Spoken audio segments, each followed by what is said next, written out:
Hey, what's up guys? This is Andrew Smersek with Combat Art Training. Today we're going to continue our video series on the 4 firearm safety rules. We're going to be talking about a myth, a made-up rule, okay? And that is to keep your gun pointed at the target while you do a reload, okay? Or a clear malfunction or whatever. They want you to keep the gun sighted in on the target while you do it, out here usually too.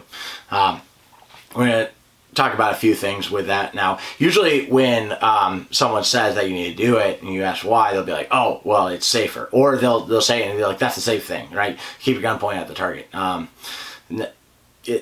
point your gun at anything you not intend to shoot, okay? All right, so it's hard to be literal with that because I don't intend to shoot the ground or the sky, but just follow that principle. Don't try to box me in on it.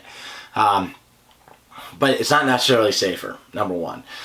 Number two, they'll say, oh, well, it's faster that way. And when they say that, see how fast they are at shooting. Okay, generally they're not fast enough to speak on that subject anyways. But let's get into some of it, all right? I had this happen to me when I was at range several years ago.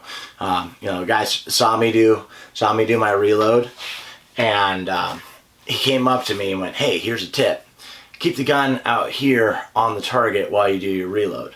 And I went, why? He said, oh, well, we've had some people shoot the ceiling before. I'm like, okay, but don't try to bring it up as a tip, right? Like it's the right thing to do. That's a range rule, and you could just say, hey, at this range, you can't point the gun up, right?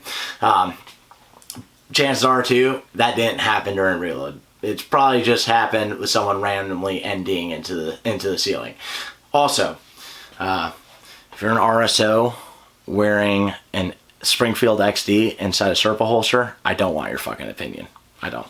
But let's continue. All right. So thinking about if this is safer, right? Maybe if the guy's no longer shooting at you, right, you can just stand there and do that. But chances are you want to be moving. You either want to be moving behind cover, behind concealment, putting some barriers between you and the rounds, or going to a better spot, right? And chances are he's going to be moving, okay? Chances are innocent bystanders are going to walk in the way. Chances are innocent bystanders are going to be behind him, okay? Chances are he's going to put people in jeopardy. So we can't keep the gun pointed at him 100% of the time, all right? Either straight up or straight down is fine, whatever makes sense at the time, okay? Just think, like James Eager said, he's got grandkids, right? I got kids. They're probably gonna be on my leg. My default is up. Usually, I'm on the ground floor of somewhere.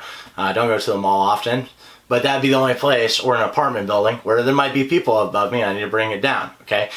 But here's the thing, if I default to keeping the gun aimed at him, like you see in competitions where they run like this, right? If there's actual people next to me, and let's say one of them goes in front of me or I end up going behind them, I'm going to flag them, all right? But if I default to bringing the gun up, I'm probably not gonna have an issue, okay? It's probably the best thing to do, all right? The only place where there's, always a target up presenting itself to you is at the range. Okay, so it's not a real rule, okay? It's not necessarily safer, all right? Not in the real world, that's for sure. And I'm gonna guarantee you it's not faster, okay? Especially when we get into doing reloads with a rifle. If you're just standing there, that's fine, but now you got this big weight hanging out in front of you. It's gonna throw you off balance, and it's gonna be impossible to keep on the target while you're moving. But anyways, made up rule, bullshit, fucking stop saying it. End that shit right now. All right. Thank you for watching. Thank you to all my students, especially. You guys are awesome. Keep fighting communism. And remember that training saves lives.